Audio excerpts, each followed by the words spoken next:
Bonjour à tous, ravi de vous retrouver sur Public Sénat et place ce matin aux travaux de la mission d'information sur la gratuité des transports collectifs en France. Une mission d'information qui a multiplié les tables rondes et qui a été lancée à l'initiative du groupe communiste. Elle a d'ailleurs pour rapporteur le sénateur écologiste Guillaume Gontard, mais qui est rattaché au groupe communiste, et elle a pour présidente Michèle Vullien, sénatrice centriste.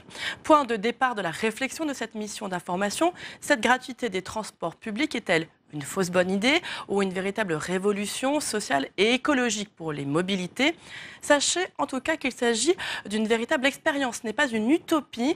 Il y a un certain nombre de villes en France qui sont en train d'expérimenter ce principe, parmi lesquelles Dunkerque ou Libourne, mais il y a aussi des pays entiers qui se sont lancés, notamment en Europe.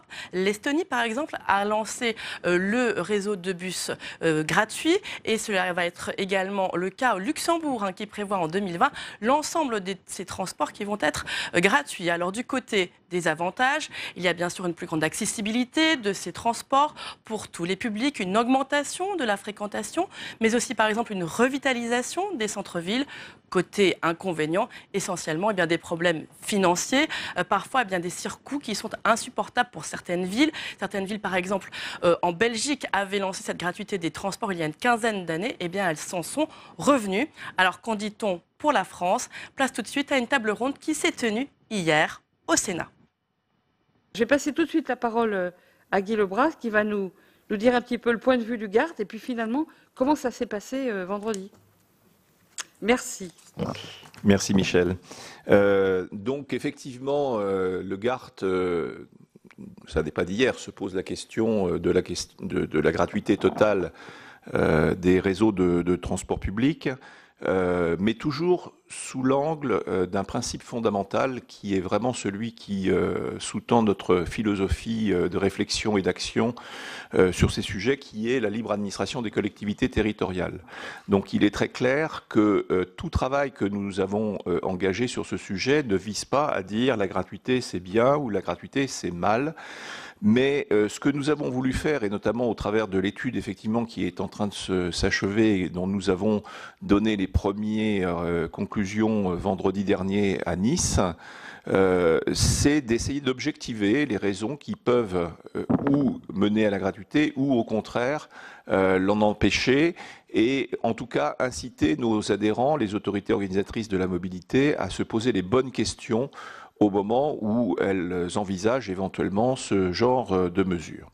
Voir aussi quelles sont les alternatives, puisque en fait des politiques tarifaires, notamment avec des politiques tarifaires liées à la tarification solidaire, peuvent être mises en œuvre, et voir aussi comment ça se passe un peu à l'étranger, là où des réseaux ont déjà fait le choix de passer à la gratuité. Alors, les services du Sénat ont eu la gentillesse de nous passer quelques questions. Je les trouve tout à fait pertinentes et faisant bien le tour du sujet. Donc, je vais me permettre de les reprendre rapidement et de vous dire à chaque fois un peu l'éclairage du Gard. Alors, quel regard portez-vous sur la mise en place de la gratuité des transports collectifs? D'après vous, quelles sont les conditions d'un déploiement réussi de la gratuité? Comme je l'ai dit juste avant, la politique de tarifaire est une politique très importante d'attractivité des réseaux.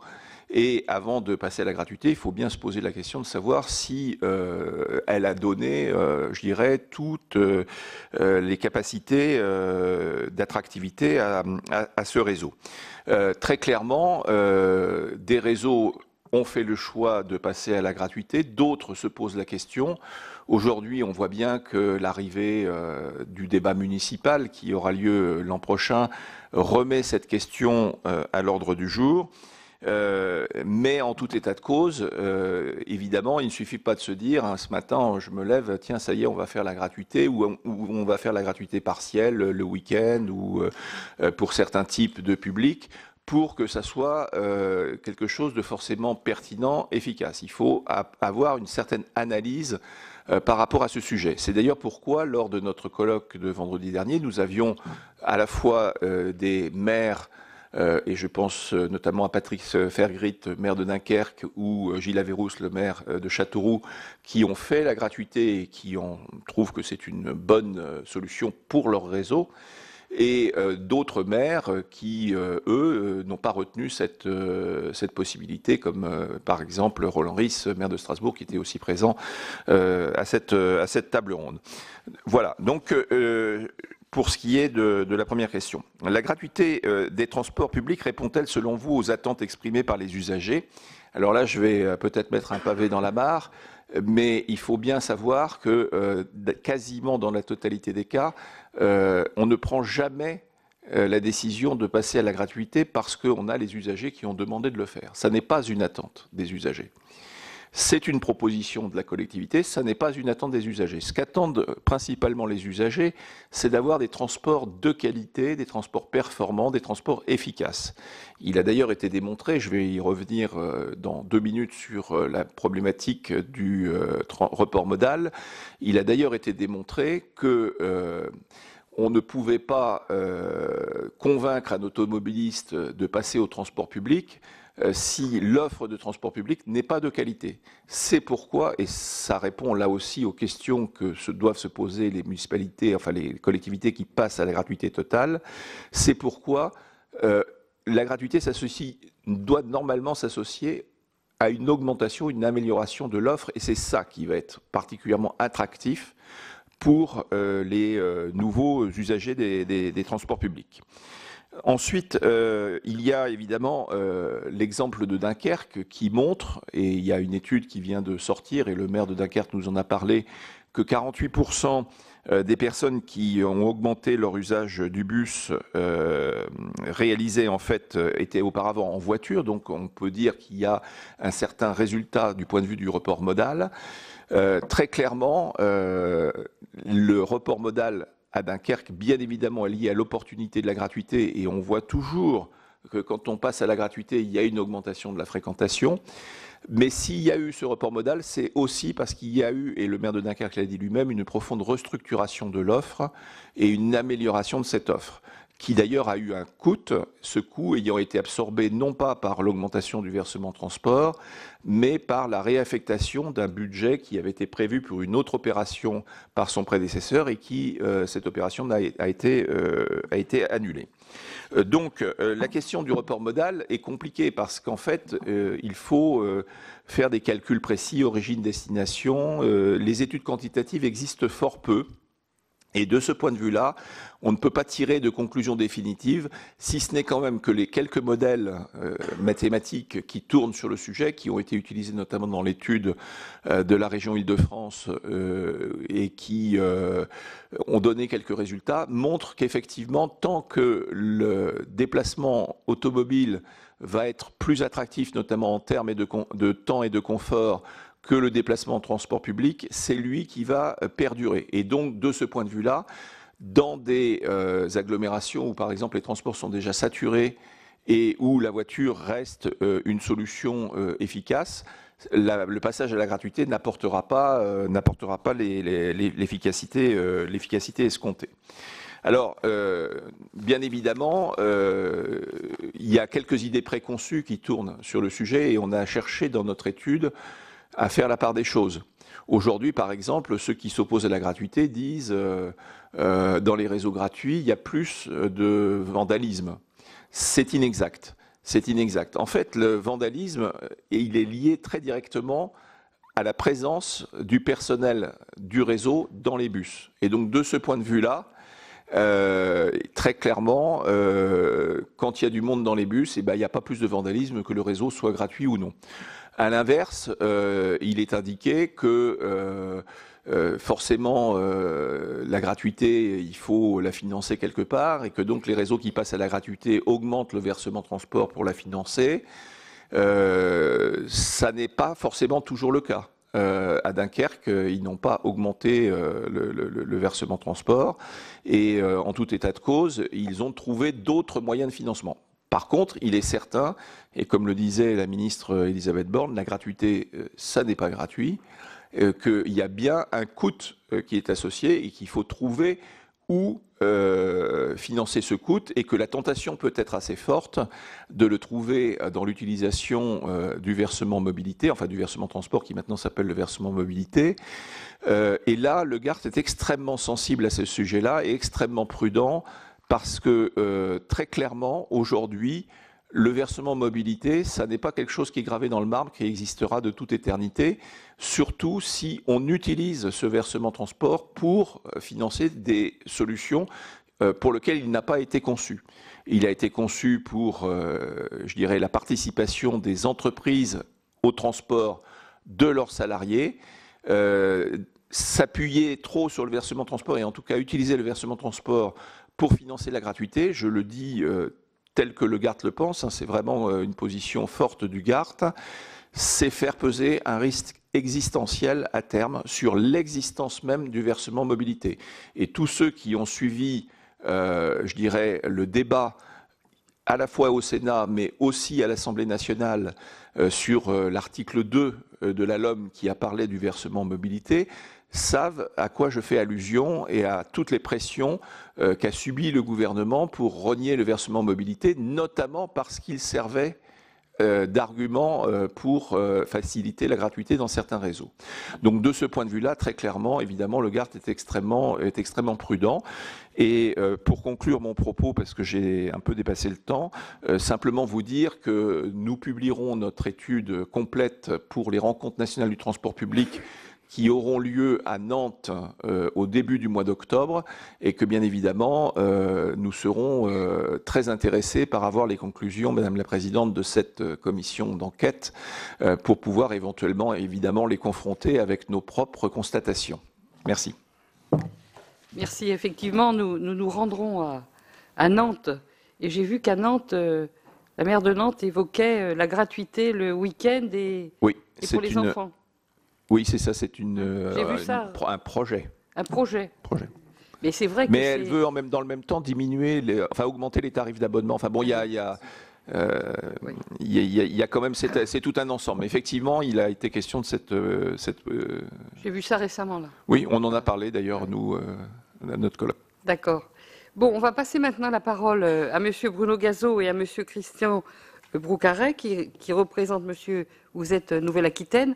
Ou la FNOT générale. Donc là, les utilisateurs des transports publics, et vous êtes vraiment les porte-parole des... Moi, j'aime pas bien dire usagers, j'aime mieux dire les citoyens voyageurs, des citoyens voyageurs. Allez-y. Merci Madame la Présidente de me donner la parole. Vous me demandiez si on disait FNOT ou FNOT. On dit FNOT. Et on a gardé le mot usager dans notre logo parce qu'aujourd'hui, la mobilité fait que les usagers sont ceux qui font usage. Pas seulement ceux qui sont dépendants de transports publics. Voilà, donc on est un peu en avance sur l'évolution du mot usager, mais dans le digital, on emploie beaucoup le mot usage. Alors la FNOT a une position simple, elle est contre la gratuité totale et pour la gratuité de ceux qui en ont besoin. C'est assez facile à comprendre.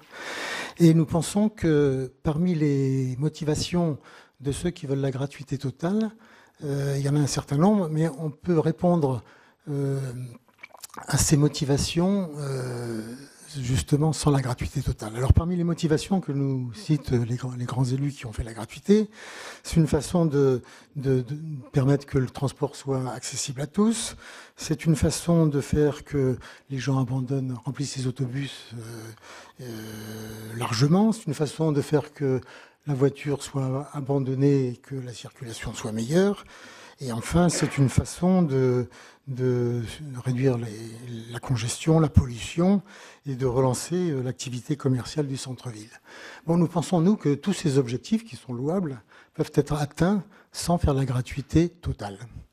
Si vous voulez donner du pouvoir d'achat aux gens qui en ont besoin, si vous voulez permettre la mobilité de tous ceux qui ont besoin de se déplacer, et qui n'ont pas moyen de le faire, il faut faire une tarification sociale qui donne la gratuité effectivement à ces publics qui en ont absolument besoin. Et je dirais même faire de la pédagogie pour qu'ils utilisent les transports publics parce que bien souvent ils ne savent pas qu'ils y ont droit. Ensuite de cela, l'expérience a montré que pour remplir les bus, il n'y a pas d'autre solution que d'avoir une politique globale de mobilité qui intègre évidemment les conditions de circulation, les conditions de stationnement, et qui fasse que l'offre de transport en commun soit compétitive et réponde aux besoins des gens. C'est la première raison pour laquelle les gens prennent les transports en commun, c'est qu'ils sont efficaces. Donc il faut qu'ils soient ponctuels, il faut qu'ils aient des couloirs pour bus, il faut qu'ils aient des priorités au feu, il faut qu'il y ait une volonté affichée de la part de la collectivité de donner une priorité, évidemment, aux transports en commun. Dans ces cas-là, les gens peuvent prendre le bus. Mais les gens abandonnent, et c'est pour ça que la notion de report modal mériterait d'être étudiée plus abondamment dans les réseaux qui pratiquent la gratuité. En réalité, dans les villes de province ou dans les grandes villes qui font la gratuité totale, le report modal, les gens qui abandonnent leur voiture, ils l'abandonnent parce qu'en général, ils ont les moyens de choisir, ce que n'ont pas ceux à qui on donne la gratuité parce qu'ils sont nécessiteux. Les gens qui peuvent choisir n'abandonnent leur voiture que si c'est plus rapide. C'est pas une question de coût, c'est une question de qualité de l'offre, une question de rapidité. Voilà. On le constate d'ailleurs, hein, le report modal en général évolue de l'ordre de 2% dans les villes qui ont pratiqué la gratuité totale, pas beaucoup plus. Et ils ont attiré souvent les vélos, enfin les cyclistes, ou les piétons, les jours où il pleut, les jours où ils sont pressés, les jours où le bus arrive et donc on saute dedans, mais pas forcément ceux qui ont plusieurs voitures ou une voiture dont ils se servent très régulièrement. Voilà. Donc le report modal, il n'y a pas d'études qui le prouvent à ce stade, et même le contraire. Ensuite de ça, nous sommes très attentifs à la façon dont c'est financé. Le transport public aujourd'hui est financé depuis la LOTI sur un triple pied, hein, l'État, enfin les collectivités, les usagers et les entreprises. Supprimer un des pieds, c'est faire en sorte que le système s'écroule, parce qu'il n'y a pas de raison, si les usagers ne payaient plus, que les entreprises acceptent de payer ou que les contribuables acceptent de payer. Donc, extrêmement dangereux, selon nous, de jouer avec le feu et de déséquilibrer ce système qui fonctionne bien et à la satisfaction, et au-delà des courants politiques depuis une trentaine d'années. C'est extrêmement dangereux de remettre ça en cause. Et on le voit bien, chaque fois qu'on veut remettre ça en cause, évidemment, les entreprises ou leurs représentants font des propositions qui visent à tirer la couverture vers eux et donc à réduire le versement transport, ce qui serait très embêtant pour les transports publics, puisque à terme, ça conduit à une paupérisation progressive du transport et de son financement. Enfin, pour ce qui est de redynamiser l'activité commerciale, c'est à mon avis un faux argument parce que ça dépend beaucoup de la politique commerciale de la ville. Qu'est-ce qu'elle encourage comme type de commerce? Qu'est-ce qu'elle fait comme vitesse dans ses rues? Quelle place elle laisse aux piétons? Quelle place elle laisse à la promenade? Et les commerçants eux-mêmes, comment évoluent-ils avec les zones périphériques? Est-ce que la mairie continue d'encourager les zones périphériques? Est-ce qu'ils s'adaptent au e-commerce ou pas? Est-ce qu'ils revoient donc la nature des produits qu'ils peuvent vendre? Donc ça dépend de beaucoup d'autres critères que ceux du transport. Voilà, donc pour toutes ces raisons, nous insistons pour que les efforts financiers qui peuvent être consentis le soient pour améliorer l'offre et pas du tout pour faire de la gratuité pour ceux qui n'en ont pas besoin. Merci. Monsieur, vous voulez ajouter quelque chose ? Oui, Madame la sénatrice, deux petites remarques locales en tant que du sud-ouest de Nouvelle-Aquitaine. Libourne fait la gratuité, mais parce qu'en définitive, je siège à la CCSPL de Libourne, donc je sais de quoi je parle. La part des usagers représentait une dizaine de pourcents dans le ticket. Donc si on enlève la billettique et si on enlève le contrôle, et encore que M. Lebars a tout à fait raison en disant qu'il faut quand même de la présence humaine dans les mobiles, on voit que l'économie n'a pas été si importante pour la collectivité. La deuxième chose, j'ai l'exemple, il y a quelques années, il y a 3-4 ans, il y a eu un épisode de pollution à Bordeaux. Le réseau a été mis gratuitement. La hausse n'a été que de 11%. Donc on voit bien que le report modal s'est quand même pas effectué, alors que pourtant... Pardon ? Oui, mais je pense que le réseau et nos élus pensaient qu'il y aurait beaucoup plus de rebords avec le principe de la pollution. Voilà, c'est ça. Voilà. Après, moi, j'ai un principe de dire, alors je sais que c'est une formule à l'emporte-pièce, mais le prix s'oublie, la qualité reste, et c'est globalement aussi ce qu'a dit M. Lebars. C'est-à-dire que s'il y a la qualité, en général, les usagers comprennent que le service, on le paye. Et j'ai notre exemple à la périphérie. On sait si les comités de ligne sur les TER vont bien se passer ou pas. Parce que Si les trains ont roulé à peu près à l'heure, c'est-à-dire dans ce qu'attendent les usagers, les communautés de ligne se passent calmement. Par contre, s'il n'y a pas une bonne qualité de régularité, eh bien là, on commence à critiquer le prix parce qu'un service est toujours trop cher quand il n'est pas bien rendu. Merci de ces précisions. Je vais maintenant passer la parole à vous, Monsieur Barrot, et à vous, Madame Maréchal, pour la Fédération nationale des transports de voyageurs, donc dans l'ordre que vous souhaiterez, hein, bien sûr, parce que là, vous êtes aussi au cœur du sujet. Merci beaucoup, Madame la Présidente. Merci, Monsieur le rapporteur. Merci d'abord de nous avoir invités à cette audition, car le sujet de la gratuité dans les transports est un sujet d'actualité, y compris dans le transport interurbain, peut-être pour des raisons un petit peu différentes de celles qui ont été évoquées précédemment, à savoir l'approche des élections, mais c'est tout simplement parce que dans le transport interurbain, on est en train encore aujourd'hui de travailler sur les conséquences de la loi NOTRe. La loi NOTRe qui a transféré les compétences de transport scolaire, transport interurbain des départements vers les régions et qui oblige donc aujourd'hui encore les régions à harmoniser les règlements d'exploitation des transports, les politiques tarifaires qui étaient appliquées par chacun des départements à l'échelle régionale, ce qui les oblige à avoir aujourd'hui une réflexion. Cette réflexion, elle fait l'objet d'actualité parce qu'il faut savoir qu'on a aujourd'hui à peu près un tiers des départements français qui appliquent une gratuité soit totale, soit partielle, en faisant payer des frais de dossier en matière de transport scolaire. Un tiers aujourd'hui des départements, ce qui nous donne quand même une certaine expérience. Alors, la position des transporteurs que représente notre fédération est similaire à celle qui a été évoquée par Bruno Gazo juste avant moi, à savoir que nous ne sommes pas favorables à une gratuité totale, nous sommes plutôt favorables à la mise en place de tarification solidaire, de tarification spécifique aux usagers qui en ont véritablement besoin. Pourquoi ? Parce que nous considérons d'abord que le contexte actuel que nous vivons n'est pas opportun de mettre en place des moyens qui sont somme toute extrêmement importants pour financer cette gratuité, alors que nous avons des vrais défis aujourd'hui à relever dans notre profession. Ces défis, il faut les rappeler, je crois, c'est celui de la transition énergétique, avec des investissements absolument colossaux à faire en matière de véhicules propres, alors même que la tentation pourrait être, si jamais on met en place une gratuité, plutôt de ralentir sur les investissements ou de faire vieillir le parc. Nous, on pense qu'il faut plutôt réussir le défi de la transition énergétique. On a également le défi de l'emploi. Il faut savoir qu'on ne trouve plus de conducteurs, qu'on a aujourd'hui, dans notre profession d'autocariste, 6 000 postes non pourvus qui obligent certains transporteurs à devoir renoncer à des marchés, à ne plus pouvoir assurer des marchés qu'ils avaient pourtant gagnés. Pour nous, l'urgence, c'est donc de revaloriser le métier de conducteur. Tout ça, ça nécessite évidemment de l'argent, ça nécessite des financements de la part des collectivités locales qui ont déjà des budgets particulièrement contraints.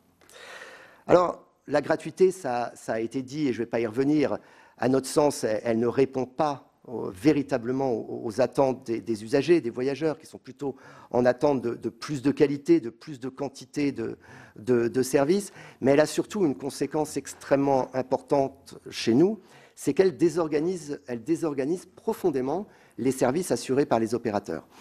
Dès lors qu'il y a une gratuité dans les réseaux interurbains ou dans les réseaux scolaires, beaucoup de familles ont tendance à prendre ce que l'on appelle des cartes de confort.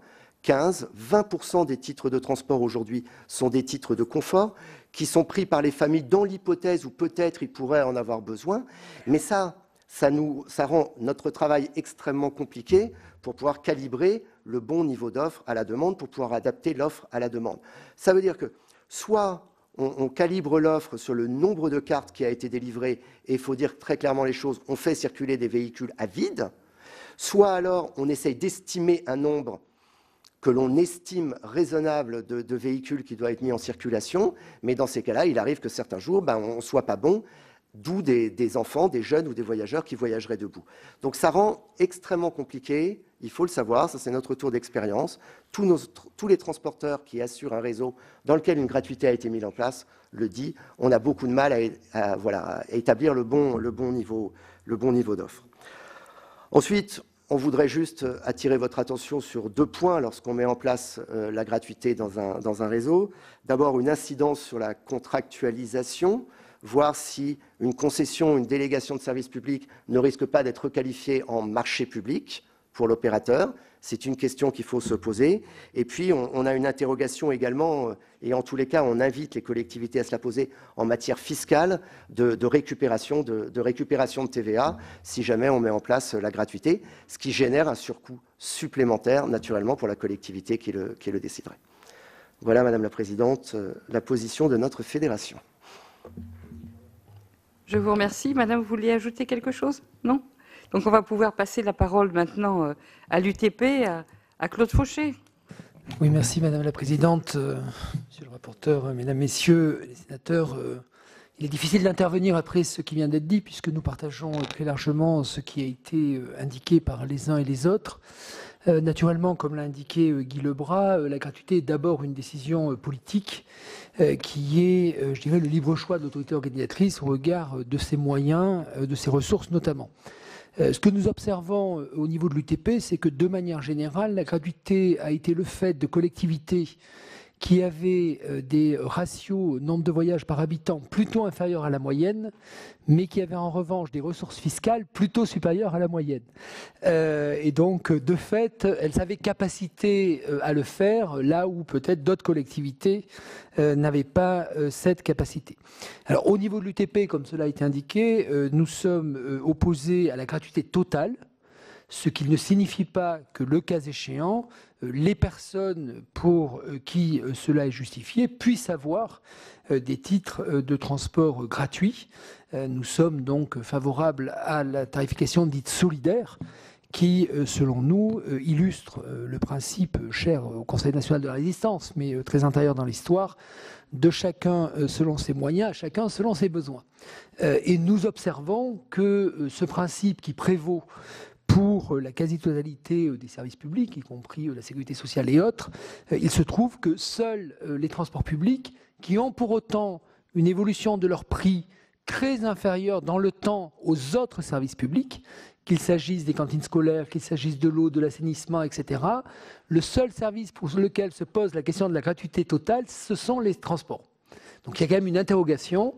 Pourquoi aujourd'hui la question de la gratuité totale se pose pour les transports et pas pour d'autres services pour lesquels on demande la participation de l'usager. Donc ça, c'est une interrogation et il nous appartient à nous, parties prenantes, de continuer à expliquer la valeur que représentent nos services pour la collectivité, pour les utilisateurs, les voyageurs, mais également pour l'ensemble des parties prenantes, puisque par nature, tous ceux qui empruntent les transports publics font de la place à ceux qui ne les empruntent pas, notamment les automobilistes, parce que l'on voit bien, notamment dans les zones les plus denses, qu'il serait impossible de satisfaire les besoins de mobilité par la seule automobile individuelle, et que quelque part, le renoncement de certains à prendre des véhicules individuels facilite le transport des autres. Donc, par rapport à la gratuité, cela a été dit, je crois encore vendredi au colloque du Gard, le premier inconvénient de la gratuité est la gratuité. Parce que de fait, elle prive l'autorité organisatrice de ressources. Elle a, comme cela a été dit par Jean-Sébastien Barrot éventuellement, des incidences fiscales qui aujourd'hui ne sont pas toujours avérées, notamment le principe de non-récupération de TVA, puisque normalement les services qui donnent lieu à non-facturation doivent donner lieu à non-récupération de TVA, ce qui pour les collectivités en termes notamment d'investissement n'est pas neutre.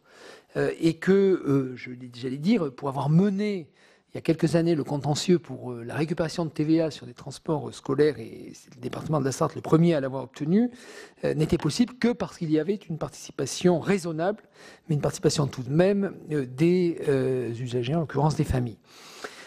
Deuxième sujet, autre sujet qui est important pour l'UTP, c'est la question du périmètre. Parce qu'on évoque la gratuité pour les transports publics. Mais définition des transports publics, s'agit-il des transports sous obligation de service public? Or, dans les transports sous obligation de service public, il y a certes les transports urbains que nous venons d'évoquer, les transports interurbains qui ont été évoqués par la FNTV, mais il y a également tout le transport ferroviaire régional, voire les trains d'équilibre du territoire, qui sont des trains sous obligation de service public, avec un financement par une AO, en l'occurrence l'État pour les TET, les régions pour les TER. Or, aujourd'hui, On voit bien avec notamment, y compris l'extension des périmètres des autorités organisatrices de la mobilité, hein, les ressorts territoriaux des autorités organisatrices, qu'il y a une extension très grande des périmètres des AO et que les transports ferroviaires concourent au transport du quotidien sur ces mêmes territoires. Et que la question de la gratuité qui se pose pour les transports urbains, à ce stade que l'on évoque pour les transports urbains qui sont financés par le versement mobilité, pourrait se poser tout autant pour les transports ferroviaires régionaux, sachant que les transports ferroviaires régionaux en province, les régions ne bénéficient pas du versement mobilité. En Ile-de-France, avec le cas particulier du STIF, ils bénéficient du versement mobilité. Donc il y a une problématique de périmètre des services pour lequel demain pourrait être posée la question de la gratuité. Et sachant que dans certaines régions, mais c'est le cas en Ile-de-France, c'est le cas à Lyon ou ailleurs, desservies par le TGV, il n'est pas rare qu'il y ait aussi des salariés qui utilisent tous les jours les TGV pour se rendre à leur travail. C'est-à-dire que le TGV devient aussi, à certains endroits, un transport du quotidien, et on pourrait se poser la question, après tout, pourquoi pas la gratuité des transports ferroviaires, alors sous OSP, des transports ferroviaires open access type TGV, et voire à la limite allant jusqu'au bout de l'aérien tant qu'à faire. Donc ça pose clairement la question de la capacité à le financer. Ça pose clairement la question de la capacité à le financer. Et puis ça pose la question également du développement durable. Parce que tous nos transports, quels qu'ils soient, ont une incidence environnementale. Et le besoin, si le développement de la fréquentation se fait par un effet de report modal depuis la voiture, il y a un bénéfice environnemental pour la société. Si le report modal se fait simplement depuis les modes actifs, que ce soit la marche à pied ou le vélo, il y a une perte pour la société, puisque, je veux dire, quelque part, la marche à pied, les modes actifs, hein, marche à pied ou vélo, sont bons pour la santé, meilleurs encore que nos transports publics. Alors, nos transports sont bons pour la santé, puisqu'il faut se rendre à l'arrêt de bus à pied, davantage que la voiture, mais moins que la marche à pied. Donc c'est là où le bénéfice environnemental et sociétal de la gratuité n'est pas garanti, puisque, comme cela a été indiqué, aujourd'hui, les études ne permettent pas de mettre en évidence un report modal depuis la voiture, significatif par rapport. Et par ailleurs, nous avons quand même beaucoup de zones dans lesquelles nous avons un dimensionnement des transports publics qui correspond aux besoins de pointe. Si l'on rajoute une gratuité à tout moment, on peut avoir un renforcement de demande qui conduit à une évolution structurelle de l'offre extrêmement importante. Jean-François Barrot évoquait la problématique que j'ai connue dans un département des cartes de transport, je dirais, de confort, hein, que prenaient les familles au cas où et qui nous conduisait à surdimensionner l'offre par rapport aux besoins raisonnables, on va dire, et habituels du service. Donc on peut avoir un impact environnemental et sociétal négatif du fait de la gratuité, alors même qu'on va avoir un besoin d'investissement et de qualité de service renforcée et qu'on va perdre les ressources correspondantes. Donc ça nous paraît ne pas être la gratuité totale en tout cas, ne pas être la bonne réponse à de bonnes questions. Et il nous semble, et nous observons, hein, que certaines villes qui ont des politiques tarifaires pour autant relativement dynamiques au regard de l'évolution de leurs tarifs en rapport avec l'évolution de l'offre et l'inflation, ont pour autant de très bons taux à la fois de report modal, d'attractivité de leur transport. Et c'est véritablement la qualité de l'offre qui va satisfaire le besoin des transports et qui va conduire au report modal que chacun souhaite et appelle de ses voeux dans une logique de complémentarité des modes et de satisfaction des besoins. Voilà au niveau de l'UTP pour résumer et synthétiser également ce que nous pouvions dire au regard, et sachant qu'on souscrit tout à fait à ce qu'ont dit les précédents intervenants. Merci Monsieur Fauché. Vos collègues veulent-ils ajouter quelque chose? Madame? Non? Ok. Alors c'est maintenant au tour de Monsieur Gontard de vous poser quelques questions et de faire ses propres observations. Oui, d'abord merci pour les différentes interventions, je dirais parfois très tranchées, mais c'est bien et c'est le but de ces auditions.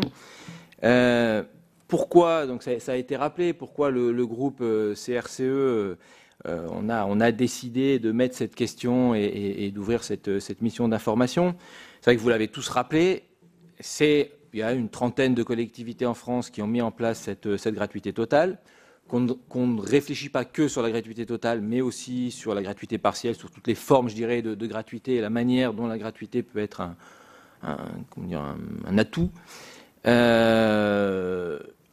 Donc il y avait cette réflexion qui est sur l'ensemble des collectivités, qui est, c'est sûr, et ça a été rappelé aussi, avec l'approche des élections municipales, un enjeu dans les différentes équipes, en tout cas, qui réfléchissent à cette question de gratuité et qui revient effectivement de manière cyclique à chaque élection municipale. Mais c'est pas un hasard, du coup, si on a proposé ça.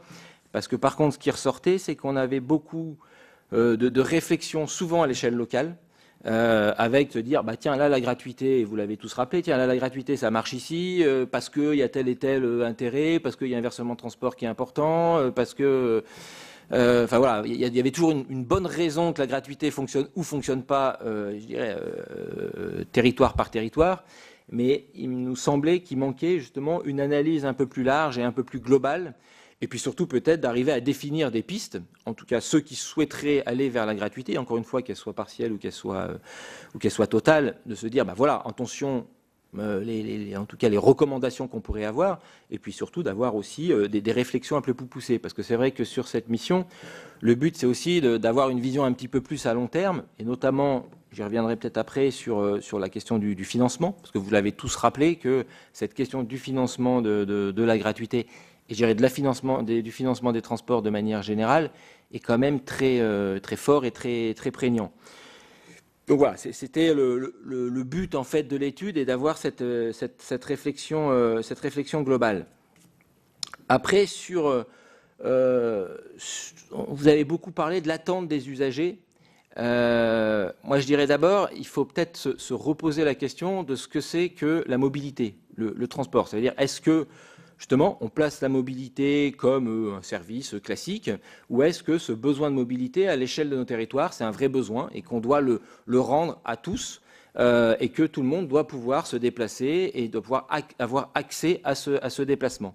Donc là, il y a une réflexion, je pense, qu'il faut qu'on réfléchisse. Vous avez dit, il n'y a pas d'autre. C'est vrai qu'on se pose toujours la question de la gratuité sur le transport, mais pas ailleurs. Je ne suis pas tout à fait d'accord. La gratuité, notamment sur l'eau et sur le premier mètre cube d'eau, c'est une question qui se pose, et c'est une question qui est faite sur certaines collectivités, avec le droit à l'expérimentation notamment. Sur le scolaire, bon, la gratuité, on la connaît, et c'est quelque chose qui est plutôt enfin, qu'on essaye en tout cas de préserver. La question des musées, des entrées de musées gratuites, la question des bibliothèques, moi je suis de Grenoble, la gratuité des bibliothèques, elle vient d'être mise en place.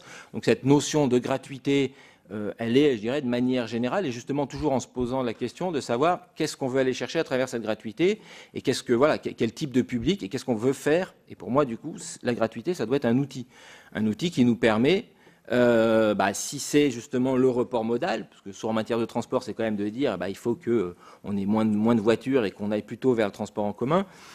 Et donc on doit l'appréhender, il me semble, comme un outil, savoir si cet outil fonctionne ou s'il ne fonctionne pas. Sur les différentes études que vous avez citées, ou du coup que vous n'avez pas citées, parce que moi c'est ce qui me frappe un petit peu depuis les différentes auditions qu'on peut avoir, c'est qu'en fait il y a très peu d'études, et que chacun utilise en disant il n'y a pas d'études, on n'a pas de retour, mais en fonction de ce qu'on veut en faire parler, et je dirais de la même manière pour ceux qui sont pro-gratuité, on va dire ah ouais c'est super, ça fonctionne comme ça, et puis d'autres manières on va nous dire oh ben non il y a très peu, il n'y a pas de report modal, on va aller chercher des gens qui faisaient du vélo et qui faisaient de la marche à pied, qui vont prendre le bus parce que c'est plus simple et puis que voilà c'est plus facile, et les seules études qui existent, il y a l'étude sur Châteauroux qui avait été demandée par l'ADEME, et puis il y a l'étude qui vient de sortir, enfin en tout cas qui n'est pas encore complète, donc qu'il faut prendre avec prudence, qui est sur Dunkerque. Et c'est vrai que pour l'instant, en tout cas ces deux études-là ne montrent pas tout à fait ça, puisqu'elles montrent à la fois qu'il y a un report modal qui est plutôt important, alors qui est vrai qu'il est sur la première année, mais n'empêche que ça veut dire que les gens qui ont fait ce transfert-là, en général on sait aussi qui restent sur ce moyen de transport. Sur le fait, là les chiffres de Dunkerque sont assez intéressants, sur le fait que de dire on va chercher quelqu'un qui faisait du vélo et qui de la marche à pied. En fait, on s'aperçoit que c'est plutôt très, très faible, et qu'à l'inverse, en fait, on pousse plutôt des gens à utiliser le transport, et notamment des gens qui faisaient de la voiture, du coup ils vont au contraire marcher, ils vont prendre leur vélo pour aller jusqu'au transport, et donc c'est pas si simple que ça à analyser, quoi. Tout ça pour dire que, voilà, sur les études, je dirais qu'en l'état actuel, c'est assez difficile d'avoir, et je trouve que c'est un vrai manque d'ailleurs, hein, on a très peu de retours, et je trouve que c'est bien que Dunkerque d'ailleurs ait mis en place, là, ils sont en train de mettre en place un observatoire de la gratuité, parce que c'est vrai que c'est des données qui nous manquent clairement, parce que si on veut se dire est-ce que c'est un outil qui fonctionne, il faut qu'on puisse avoir ce retour-là. Donc voilà, ça c'était plus des remarques par rapport à ce que vous avez pu dire. Après, moi, sur le financement, c'est sûr que j'ai l'impression que si on reste dans le cadre actuel, je dirais que je suis complètement d'accord avec vous. C'est-à-dire que si on se dit le financement, il est tel qu'il est, et comme vous l'avez dit, le versement transport, on ne sait pas combien de temps il va durer, on ne sait pas comment ça va évoluer, et qu'on a reçu aussi le MEDEF, on a eu les retours que vous imaginez, donc bien sûr que ce versement transport, mais je veux dire, on reste sur un cadre de financement qui est celui-là. Et on dit, on enlève la part de l'usager, donc on a ça en moins, et donc, bien sûr, on va pas pouvoir investir, et on va avoir... et ça, je suis du coup là totalement d'accord, puisque ça veut dire qu'on aura un manque à gagner, et on va du coup rogner sur l'offre. Et comme vous l'avez rappelé, ça, ce qui est vrai, et ce qui est vrai sur Dunkerque, c'est que c'est jamais que la gratuité, c'est c'est l'offre, c'est la politique générale des transports qui est mise en place, et que c'est un ensemble. Encore une fois, ça reste un outil. Et si on ne sort pas de cette question du financement, et c'est pour ça que là, du coup, je vous interpelle plus, si vous avez des réflexions sur d'autres types de financement, parce que ce qu'on a pu voir aussi au cours de cette mission, c'est que les différentes personnes qu'on a pu auditionner nous ont quasi à peu près tous dit que la question du financement était un vrai problème. Était un vrai problème notamment sur l'avenir, parce qu'en restant sur un financement tel qu'il est actuel, on ne sait pas répondre à l'offre future, c'est-à-dire à la fois à l'augmentation de population, et puis aussi à ce choix-là, puisque si on veut augmenter la part de transport en commun, pour des questions environnementales, et donc justement avoir ce report modal de la voiture au transport en commun, ça veut dire qu'il faut augmenter l'offre, ça veut dire qu'il faut du coup de l'investissement, et que pour l'instant, notamment si on prend l'Île-de-France, on n'a pas de solution sur le financement, je dirais, à long terme. Et donc il me semble que derrière cette question de la gratuité se pose justement cette question du financement. Donc une de mes questions principales, c'est de savoir si vous aviez réfléchi. Alors on a eu, il y a différentes pistes de taxes, comment on appelle ça, de péage urbain, voilà, on a eu ces différentes choses, et on a aussi, et moi je le lance aussi, cette réflexion, parce que ça vous l'avez dit aussi, sur la question justement du transport, et on a quand même on a quelques exemples, mais on a quand même un exemple avec ce qui peut être de la voirie, ce qui peut être de l'espace public, qui est payé par l'ensemble de la collectivité, qui est utilisé par l'ensemble, je dirais qui est utilisé par ceux qui le souhaitent, mais même ceux qui ne l'utilisent pas le payent. Et donc là, il y a une autre réflexion. C'est vrai que quand on utilise une route, qu'elle est déneigée, qu'elle est sécurisée, qu'elle est entretenue, sauf sur les autoroutes, justement, on ne paye pas. Et pourtant, c'est un choix totalement politique, un choix de fonctionnement, mais n'empêche que ce choix-là existe sur différents modes de notre société. Et donc voilà, savoir ce que vous pensiez aussi, à la rigueur, de cet élargissement du financement du mode de transport, qui du coup est complètement une autre réflexion. Voilà, je ne vais pas être plus long pour laisser de la place à mes collègues. Merci. Merci. Alors, qui parmi nos collègues veulent poser des questions? Alors, voilà, vas-y. Didier Rambaud, sénateur d'Isère. Deux remarques. D'abord, en direction de Guillaume Gontard, si je peux me permettre. Il a pris l'exemple de la gratuité des bibliothèques de la ville de Grenoble. Je ne suis pas forcément sûr que ce soit le bon exemple, sachant que cette ville, elle a fermé les bibliothèques. Elle a fermé des bibliothèques quelques mois auparavant. Donc il vaut mieux avoir peut-être une... Voilà. Juste parce que j'ai dit Grenoble par erreur et je m'en excuse parce que franchement, c'était pas le but. On a plein d'autres exemples où il y a des bibliothèques qui sont devenues gratuites. C'était pour donner un exemple. Voilà, oui, mais je tenais à le dire. On a sur les musées, etc. Donc, voilà. Que peut-être, voilà, le service aussi peut-être nécessite des recettes. Et une question donc je voulais poser une question à M. Lebras.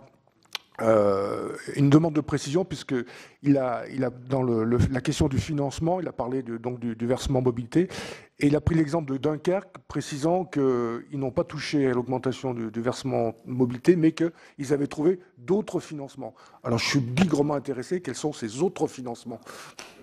Merci. Je vais répondre à votre question et je vais en profiter pour répondre aussi à la question du sénateur Gontard.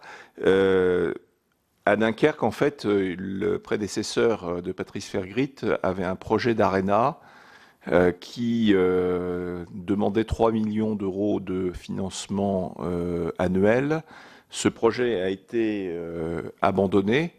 Et les 3 millions qui avaient été budgétés pour cette aréna en budget de fonctionnement ont été remis sur le projet, enfin sur la mobilité et les transports. Mais c'est un cas extrêmement spécifique, bien évidemment.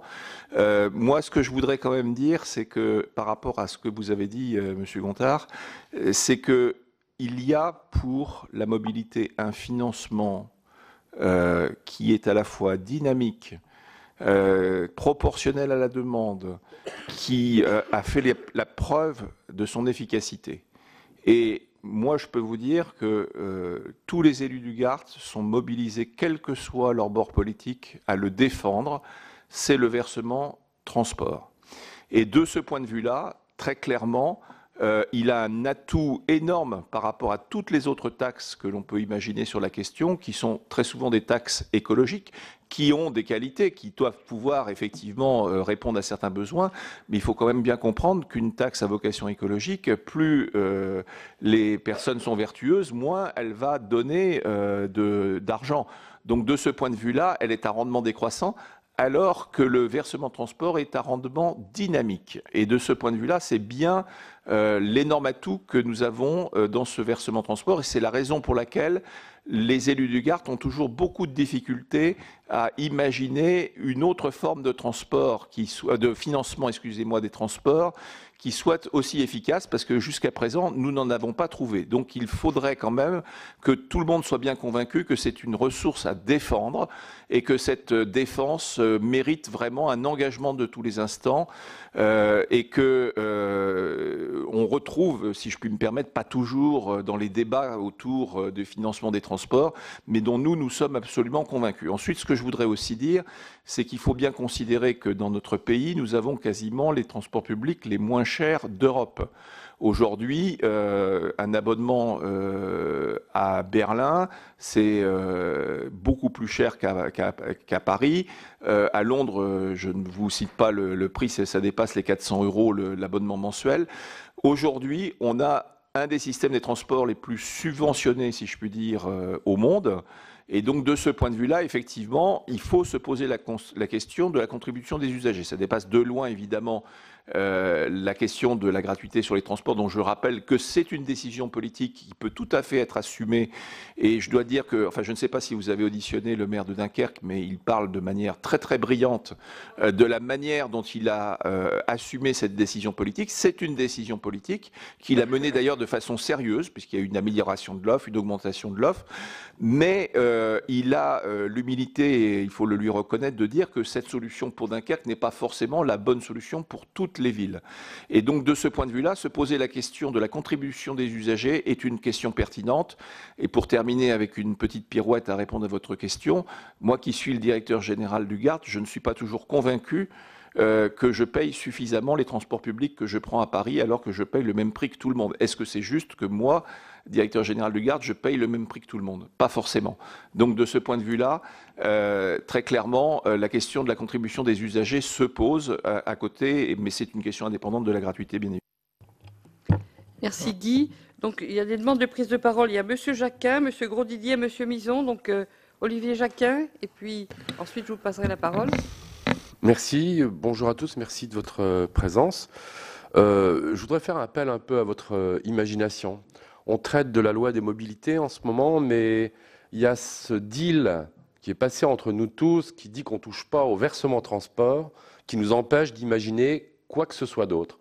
Et je crois que Guillaume Gontard vient de le rappeler, l'idée de cette mission, c'est de se projeter dans le futur et de dire que se passerait-il si l'on imaginait la gratuité.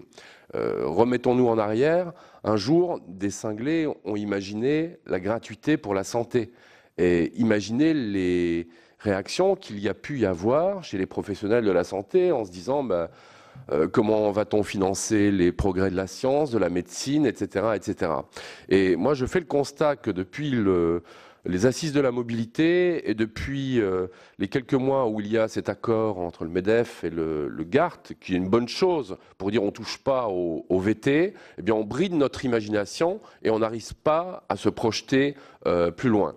Et essayons de répondre à la question en ces termes. Si demain, alors moi je vous en pose plusieurs des questions, si demain il devait y avoir la gratuité, quel financement faudrait-il imaginer? Parce que moi je partage votre avis que dans l'équation actuelle, la gratuité n'est pas forcément une chose intéressante. Elle poserait bien des problèmes, notamment là où il y a peu de versements transport. Et puis, dans les espaces peu denses, où il n'y a pas de transport en commun, qu'est-ce qu'on dira aux gilets jaunes qui ne se posent pas la question de la gratuité des transports, puisqu'il n'y a pas de transport en commun? Donc la première question, elle est là. Quel système imaginer? Supposons qu'il y a un système de gratuité. Que ferait-on dans les espaces peu denses? Et je pense, et je vais vous faire agir à ça, je ne sais plus lequel de nos intervenants, assez pertinent, avait émis l'idée pour le financement demain des réseaux de transport et de mobilité au sens large, un principe d'un accès au réseau que tout le monde paierait, qui permettrait d'aller sur les routes, sur les autoroutes, et de prendre les transports en commun, si vous voyez ce que je veux dire. C'était l'appel du 18 juin. Mais je vous répète, dans l'état actuel, moi je ne pense pas que l'équation gratuité elle soit acceptable. Moi j'habite à la campagne. Quand j'explique, je faisais une réunion mobilité hier soir dans ma circo, quand je leur dis que certains se posent la question de la gratuité, à Paris par exemple, ils rigolent, quoi. Parce qu'ils savent très bien que ce n'est pas pour eux. Et en termes de fracture territoriale, ça pose vraiment question.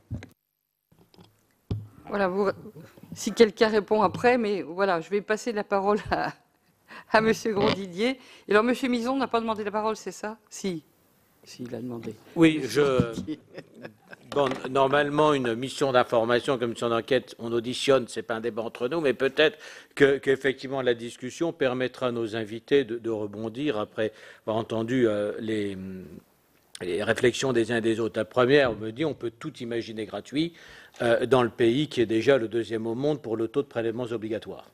Bon, donc on peut aussi... après, il y a un problème de fond qui est que le transport peut être une nécessité pour travailler, pour aller voir un médecin.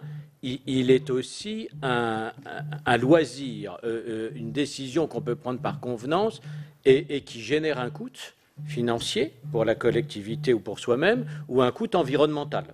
Ça a été dit d'ailleurs que la gratuité du transport mécanique, fût-il en commun, peut générer un report multimodal aussi du piéton ou du cycliste aujourd'hui sur le mode mécanique qui est générateur également de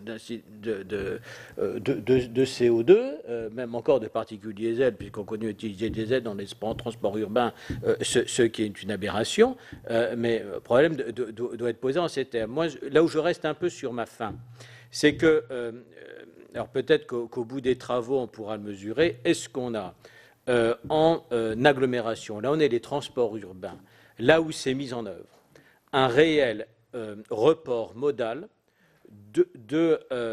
notamment de la voiture sur le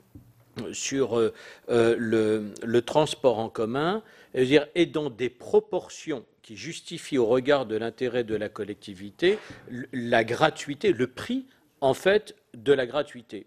Si c'est pour générer effectivement moins de piétons et plus de transports à titre de loisirs, c'est quand même moins intéressant.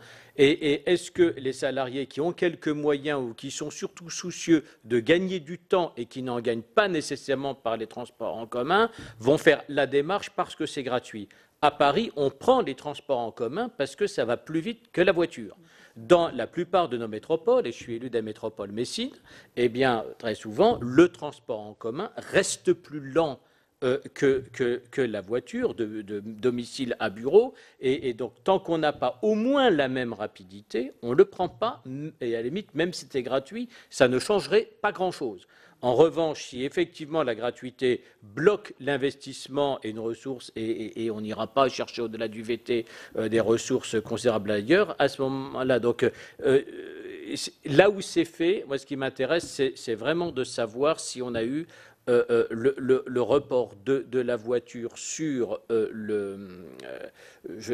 sur le transport commun de façon suffisante pour justifier le coût pour la collectivité. Et après, quelles sont les incidences sur le long terme en termes d'investissement quantitatif et qualitatif sur le réseau, parce que la gratuité ne doit pas aboutir à un réseau dégradé, ce serait contre-productif. Merci. Parmi mes collègues, donc, Jean-Marie Bison. Qui n'avait pas levé la main. Moi, j'observe que ça fait maintenant plusieurs réunions que nous tenons sur le sujet et que nous avons, en tout cas pour un certain nombre d'entre nous, du mal à percevoir les vertus de la gratuité dans le domaine du transport. C'est véritablement que ça doit être pas si évident que cela. Moi, je crois que, en tout cas, c'est moins évident que la gratuité prochaine de la taxe d'habitation pour 80% de nos concitoyens, alors que la taxe d'habitation était payée par près de 88% des foyers. Moi, je crois que ce qu'attendent les usagers, c'est que le service soit plus séduisant. Et la qualité du service, ça passe par un certain nombre de facteurs que vous connaissez mieux que moi, vous ici, et qui nécessitent quelques moyens. Et c'est, je pense, si on veut que le report modal se fasse de la voiture vers le transport collectif, vers le bus, il faut que ce soit du transport de meilleure qualité. Il y a quantité d'investissements encore à réaliser, et peut-être que lorsque ceux-là seront réalisés, il sera temps de penser à la gratuité, que faut le reconnaître, on a du mal à définir ce qu'apporterait cette gratuité aujourd'hui dans le domaine du transport. Donc, j'ai bien compris, vous êtes tous d'accord sur ce point-là. C'est pas évident, surtout lorsque les réseaux sont loin d'être saturés. Merci. Avant de vous repasser la parole pour répondre, permettez-moi de quelques réflexions, si Monsieur le rapporteur permet que la présidente dise des réflexions personnelles. Oui, parce que, en fait, et tout ce que j'ai entendu me conforte dans l'idée que, en fait, et on le sait tous, ce qui incite les gens à prendre les transports publics, c'est l'offre, la qualité de l'offre, le maillage, l'intermodalité, l'interopérabilité des titres, et de pouvoir être ce que nous appelons nous sur Lyon, circuler sans couture. Ce maillage sans couture, moi je dis toujours en blaguant, c'est le maillage pour tous. Donc le maillage pour tous, en matière de mobilité, il est très important. Vous l'avez évoqué d'ailleurs aussi de dire tout ce qui concerne la mobilité, notamment il y a des leviers forts qu'il faut utiliser, qui sont par exemple le stationnement. Le stationnement est un des leviers à la mobilité, et de vraiment réfléchir sur l'ensemble des modes. Et si on se veut vertueux dans le sens de dire on a les particules, on a le CO2, on a tout ce qu'on connaît sur le changement climatique, etc. À un moment donné, il faudra bien se décider à pousser les citoyens à poser leur voiture. C'est pour ça que moi je regrette que dans la LOM, on n'ait pas réussi à faire passer les péages urbains ou des péages inversés ou des péages de dissuasion, etc. Parce que ça fait partie vraiment de... Et on y viendra. C'est peut-être pas mûr actuellement. On est plus mûr, et je suis désolée de le dire, sur ce marronnier de la gratuité, parce qu'on est à quelques encablures bien sûr des élections municipales. Mais quelque part, si on veut vraiment se dire, mettons-nous tous autour de la table et voyons comment on peut. Il faut changer nos flottes. Il faut changer à la fois les flottes des urbains, des interurbains, et je me tourne vers vous. Vous savez très bien combien ça coûte. Quand on est sur des articulés, c'est pas 3 sous, c'est pas un truc qu'on va chercher sur une étagère, c'est des choses qu'il faut commander, c'est des choses... Voilà. Et si on veut vraiment un réseau qui soit à niveau, il faut à un moment donné que cette offre soit attractive. Vous avez beaucoup évoqué le temps de parcours. Moi, c'est quelque chose sur... Je me bats avec ça, je regarde les courbes isochrones, je regarde comment on peut gagner du temps, comment la vitesse commerciale, comment les sites propres, comment... etc. Et je pense que c'est ça que les clients attendent, que les citoyens attendent. Après, sur le volet tarification, il est clair, mais je crois que justement, on arrivera à cette... on chemine en se disant, c'est pas la gratuité totale pour tous qui, quelque part, est assez aberrante parce qu'il y a des gens qui ont les moyens de payer, mais de se dire comment on a des tarifs qui tiennent compte des fragilités de tel ou tel. Je vois sur le réseau de Lyon, plus de la moitié ne paye pas le tarif global. Et moi, j'en éprouve une certaine fierté de me dire qu'à Lyon, on a continué, moi je suis au syndicat des transports depuis 1995, on a continué à augmenter les tarifs parce qu'en parallèle, on augmentait l'offre. Et on a une offre très forte, parce que ce qu'on n'a pas non plus dit là, c'est que les réseaux qui ont fait la gratuité, c'est des réseaux uniquement de bus. Ce n'est pas des gens avec des tramways, des métros, etc., du mode lourd où de toute façon, il y a de l'investissement et bien sûr du fonctionnement. Donc à un moment donné, si on veut être cohérent, il faut effectivement plutôt s'orienter vers une gratuité qu'on peut qualifier de partielle, voire sur suivant des âges, faire des abattements, etc., que ce soit lisible, que ce soit... Bon, on n'a pas évoqué non plus qu'actuellement, les employeurs payent à la fois le VM et payent la moitié de l'abonnement. Voilà. Après, quelle équité on a dans les territoires, et mon collègue le disait bien, les territoires où il n'y a rien du tout, il ne faut pas leur parler de gratuité, ce qu'ils veulent, c'est de l'offre. Donc comment on a sans doute des passerelles pour être sur des zones denses qui pourraient être avec des zones moins denses, et comment on pourrait faire des péréquations de financement. Ça c'est peut-être un peu utopique, mais moi je dis toujours faut le courage de l'utopie. Donc ce courage de l'utopie, comment sur l'ensemble du territoire, parce que je pense que justement au Sénat, c'est notre vision de se dire on n'est pas là, chacun a notre trou dans la carte et puis autour il n'y a plus rien.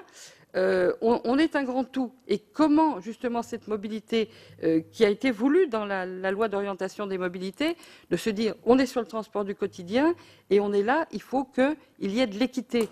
Équité, ça ne veut pas dire égalité et pas métro pour tout le monde partout. Mais c'est, voilà. Donc, je voulais un petit peu vous faire part de mon propre sentiment avant de vous repasser la parole pour répondre à des questions très précises qui vous ont été posées. Monsieur Fauché. Oui, par rapport à certaines questions qui ont été posées. Tout d'abord, sur le sujet de la tarification, ce qu'il faut voir, c'est que la question qui est posée de la gratuité totale vise à abaisser le coût du transport relativement à celui de la voiture, on va dire. Or, d'ores et déjà, quoi qu'il en soit, le transport public est bien moins cher que les solutions de véhicules personnels. Et ce que nous observons au niveau européen, c'est que toutes les villes qui ont réussi un fort report modal, ce sont des villes qui ont mis en place des politiques de développement ambitieuses de leur transport public, mais qui, parallèlement à cela, ont mis en place des politiques de restriction de l'espace public laissé à la voiture. Ça a été le cas à Lyon, restriction voies sur berge, etc., les avenues, développement de sites propres, etc., etc., et qui ont quelque part aussi travaillé à l'enchérissement du coût de l'usage de la voiture individuelle, que ce soit par les stationnements, par les péages urbains dans certaines villes ou ailleurs. Donc ce n'est pas tant l'abaissement du coût du transport public qu'il faut viser que viser finalement de rendre l'intérêt de la voiture moins évident et de favoriser le développement de l'offre de transport public, parce que le besoin de transport, et là je vous rejoins complètement, est extrêmement important, et il est extrêmement important H24. Or aujourd'hui, on l'a vu, certains réseaux qui ont procédé à la mise en œuvre de la gratuité totale ont réduit leurs amplitudes horaires, réduisant par là même l'offre et réduisant par là même éventuellement la possibilité d'utiliser les réseaux pour des publics captifs qui n'avaient pas d'autre solution à certains horaires. Donc véritablement, l'enjeu, c'est bien l'enjeu des moyens pour le développement de l'offre et éventuellement l'enjeu de la restriction de l'intérêt du véhicule individuel dès lors qu'on a véritablement envie de s'inscrire dans une politique de report modal assumée par les élus, ce qui n'est pas toujours le cas. Sur la question du financement des transports, il y a des initiatives qui ont été prises. Je me souviens, il y a quelques semaines, d'un amendement déposé dans le cadre de la LOM pour assurer le financement des infrastructures par la taxation des plus-values foncières. Cet amendement déposé par Mme Vullian n'a pas été adopté par votre Assemblée. Pour autant, je me souviens que d'une part, les investissements en infrastructures nécessaires pour les Jeux Olympiques d'Albertville avaient été financés par une taxation additionnelle sur les droits de mutation à titre obligatoire. C'est un exemple que le Grand Paris est financé par un principe de captation des plus-values et que tout le monde sait ici que, et il y a des études encore récentes, tant de l'Agence d'urbanisme d'Île-de-France, une étude à Londres qui vient de sortir, ou ailleurs, et on l'a vu à travers le déploiement du TGV, que lorsque l'on crée une infrastructure de transport, notamment en mode propre, tramway, métro ou TGV, on amène une valorisation foncière et immobilière extrêmement importante dans les territoires desservis. Comment se fait-il aujourd'hui qu'il n'y ait aucune taxation de ces plus-values au bénéfice de l'infrastructure qui a créé, qui est à l'origine de cet enrichissement?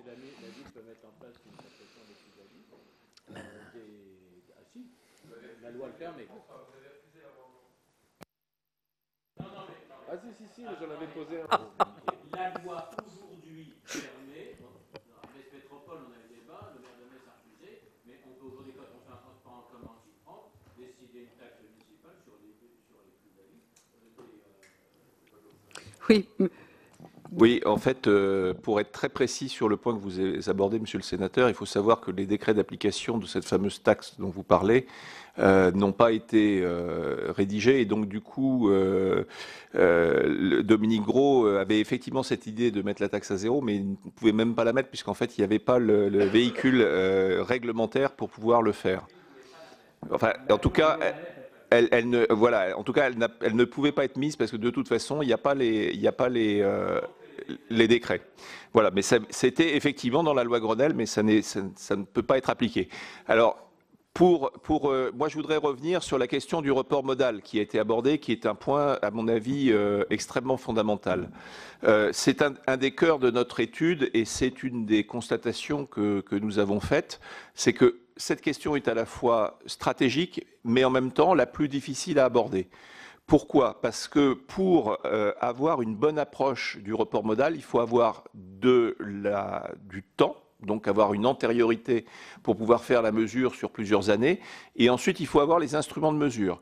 Le malheur veut que quand des réseaux passent à la gratuité, malheureusement, leurs moyens de mesure ont plutôt tendance à diminuer puisque vous n'avez plus de validateurs, vous n'avez plus un certain nombre de moyens de mesure et donc c'est vrai que c'est plus difficile à mesurer. Néanmoins, il y a quand même quelques études qui ont été faites, quelques modèles qui ont été imaginés. Alors à Tallinn, par exemple, je tiens à votre disposition la courbe de l'évolution des utilisations de modes avant et après 2013, qui est la date de la gratuité, qui n'est, je le rappelle, pas une gratuité totale, puisque c'est une gratuité uniquement pour les contribuables de Tallinn. Et il s'est avéré que l'usage de la voiture a continué à augmenter après le passage à la gratuité. Mais ça n'est pas totalement probant, parce qu'on est dans un pays de l'Est de l'Europe, où l'usage de la voiture a augmenté par le fait qu'ils sont devenus, je dirais, dans un modèle de développement plus lié à la voiture qu'ils ne l'étaient auparavant dans le système ancien dans lequel ils étaient. Les modèles qui tournent sur ce sujet-là sont des modèles qui montrent qu'aujourd'hui, dans les grandes métropoles où il y a des transports qui sont très utilisés aux heures d'affluence, le report modal n'est pas avéré, mais là encore, ce ne sont que des modèles qui tournent. Donc il faut faire très attention à ça et trouver les moyens de faire des calculs. Alors Dunkerque est en train de publier une étude justement qui montre qu'il y a eu un effet positif du point de vue du report modal, mais il y a eu aussi une très grande amélioration de l'offre et puis il y a une configuration de réseau qui est assez particulière. Tout ça pour vous dire que c'est un sujet qui est loin d'être simple et sur lequel on va continuer à se pencher. Je voudrais aussi répondre sur les modes de financement. Aujourd'hui, il est avéré, alors nous, au GART, on est assez favorable, vous l'avez bien compris, au versement transport, Mais en même temps, on pense que ça n'est pas non plus la seule et unique solution pour apporter de l'argent, notamment pour les infrastructures. Et de ce point de vue-là, nous avons été satisfaits de voir que les sénateurs ont mis le scénario 2 dans l'article 1 de la LOM, de façon à ce qu'effectivement on soit sur des objectifs ambitieux. Et à côté de ça, il n'y a malheureusement pas le financement, puisque la part de TICPE que vous aviez prévue, elle n'a pas été gardée dans la lecture à l'Assemblée nationale. Aujourd'hui, si l'on regarde la TICPE, je vous rappelle que 1 centime de TICPE, c'est 500 millions d'euros. Alors certes, c'est un rendement décroissant avec l'évolution des consommations, des comportements écologiques, mais c'est quand même un outil extrêmement puissant qui, aujourd'hui, il faut quand même le regretter, et je crois que le président du GART le dirait bien plus fort que moi s'il était présent à ce micro, un de vos anciens collègues, Louis Nègre, dit très souvent que nous avons beaucoup d'argent dans notre pays et que beaucoup d'argent est donné par les transports, et notamment par la TICPE, mais que malheureusement c'est une proportion extrêmement faible de cette TICPE qui est véritablement consacrée à la mobilité et au transport, et le reste au budget général. Et que quand nous demandons, ce qui paraît être un peu l'aumône, de réduire la TVA à 5,5% pour les transports du quotidien, on nous répond que l'État n'en a pas les moyens. Donc, quelque part, le monde des transports serait effectivement bien avisé de tenir bon sur ces sujets-là, de façon à faire en sorte que l'argent qui est déjà généré par le secteur de la mobilité aille un petit peu plus à la mobilité. Merci. Voilà, pas de questions subsidiaires, de questions rentrées. Bien sûr, monsieur le rapporteur, rajoute.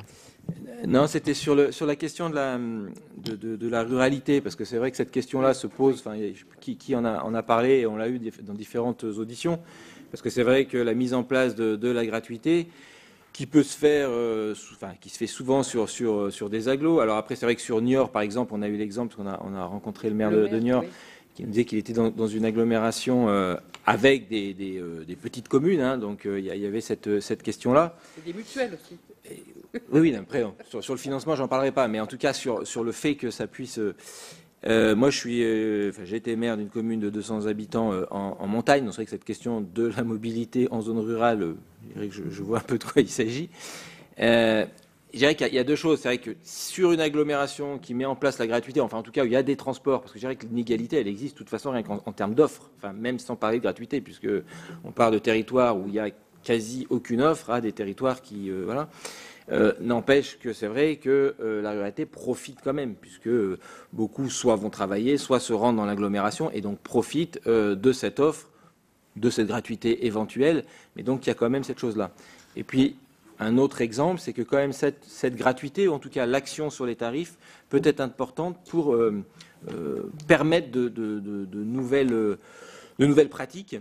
Moi, j'ai plusieurs exemples sur des toutes petites communes, à la fois sur l'autopartage, à la fois sur l'offre de vélo électrique, vélo à essence électrique, sur lequel le fait de rien que de permettre mise à disposition de vélos de manière gratuite pendant 1 an pour changer la pratique et pour se dire essayez et puis vous verrez peut-être que ça fonctionne, avec des résultats qui sont plutôt assez intéressants, parce qu'en général les gens l'adoptent, quoi, hein, et du coup ils vont. De la même manière pour l'autopartage, parce que c'est pas des choses qui sont forcément habituelles et ancrées. Par contre, s'il y a une offre assez facile, alors c'est toujours pareil, c'est jamais que le tarif, c'est le fait que ça existe, que ça soit facile d'accès, qui est un financement faible ou une gratuité, alors ça peut être au démarrage, mais en tout cas pour changer cette offre et pour permettre ce changement d'habitude. Donc c'est vrai qu'il y a aussi, à travers les tarifs, des actions à faire en zone rurale et en zone très rurale.